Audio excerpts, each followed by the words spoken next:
Hi guys! Welcome back to my YouTube channel. So for today's video, ayan, i-share ko po sa inyo kung paano ko nga ba nakuha itong aking GCash Visa card. Ayan. So guys, kumuha ko nito kasi nagagamit ko na siya sa aming business. Ayan, so nag-GCash, cash in and cash out na rin kasi kami. Ayan, para madali na lang if ever mag-withdraw. Ayan, and since gamit na gamit po talaga ang GCash, mas maganda na meron po tayo nito. Ayan, so ito kasing card na to guys, ayan, pwede po natin magamit sa mga department stores, restaurant.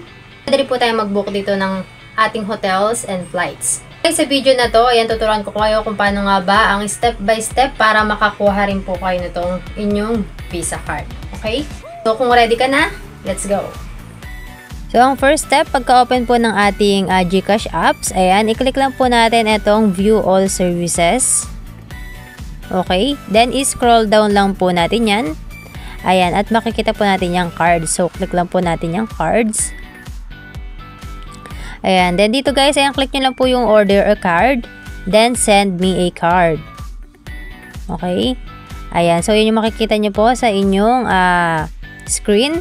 Okay, so need po natin i-input ang ating information. So, nandyan ang recipient's name, ang full name nyo po sa inyong GCash yan. Okay, then yung inyong mobile number, then delivery address, ayan, input nyo.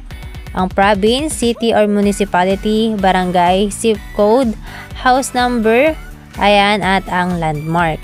Okay? So, after nyan guys, i-click nyo lang yung next. Then, dito, ayan, makikita po natin ang ating payment details. Okay? So, 185 lang guys. Yang card plus 65 po ang delivery fee. Kaya, ayan, total of 250 pesos po lahat. Okay? So, kung agree na kayo dyan, ayan, click nyo na lang po yung I understand. Okay, then i-confirm po natin. And so, after nyan, pupunta po tayo dito sa confirm payment. Okay, then click lang po natin yung pay 250 pesos. Okay, then yan, click na po natin yung proceed.